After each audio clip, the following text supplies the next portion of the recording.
This Sunday's readings follow very directly on the themes that were established in last Sunday's readings. And you can see the organization that the folks who put together our 3-year lectionary cycle have in mind. And we will continue this idea of discipleship.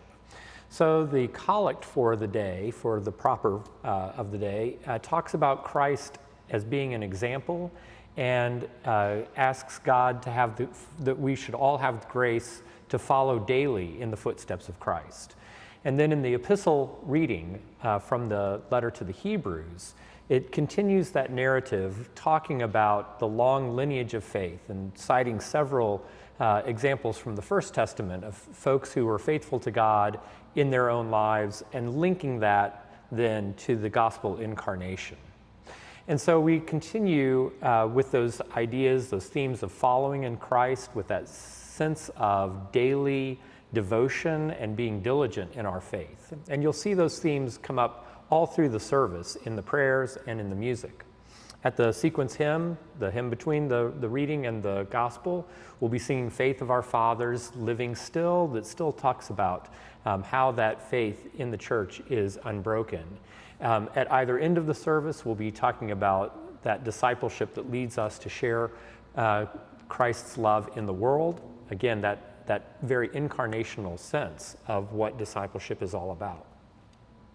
The Hebrews passage is a little bit difficult in some of its sacrificial language, and it can be a little bit thorny for us to really grasp and to grapple with.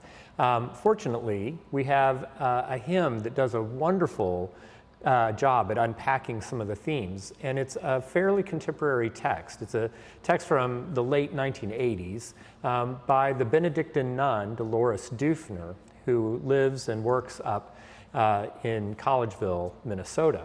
And it's a wonderful text that, again, picks up and, in fact, even repeats some of the phrases of the Hebrews text with this refrain, "Let us throw off all that hinders. Let us run the race to win. Let us hasten to our homeland and rejoicing enter in." And that sense of homeland then has a sort of a double entendre, both of our reward in this life as well as our as well as our heavenly reward at the end of time. And so it's a beautiful way of picturing that sense of discipleship and keeping our eyes on the prize of what we are striving for. The tune that we will use is something that is in the Episcopal hymnal supplement, Wonder, Love, and Praise. It's a tune called Haywood's Home, and it was composed by the American composer Carl Haywood. And Carl Haywood has done a lot of his work arranging, writing music similar in style of gospel and spirituals. This is an original tune, and yet it has some of that dreamy, kind of a little bit of a piano blues feel to it, but it comes steeped in that tradition of African American gospel and spiritual music.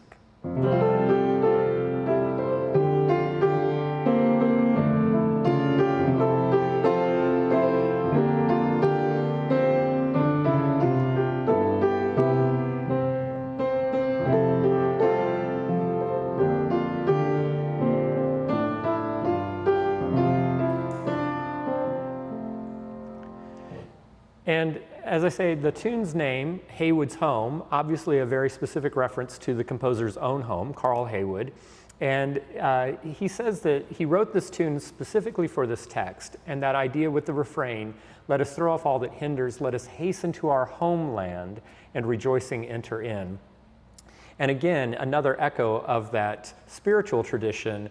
Carl Haywood has said that he loves to entertain. He has thoughtfully appointed his home to be a haven of rest for his many friends, but that also with that double entendre of Haywood's home being not just his earthly home, but also his heavenly one. At the offertory, the choir will be singing very familiar words that are in our hymnal, "Fight the good fight with all thy might," but in a very jaunty and spirited, off-kilter sort of musical rendition that was composed by the British composer John Gardner.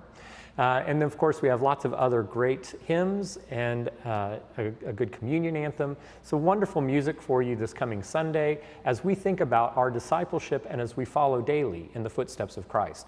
We hope that you will join us here as we journey forth here at St. John's Cathedral.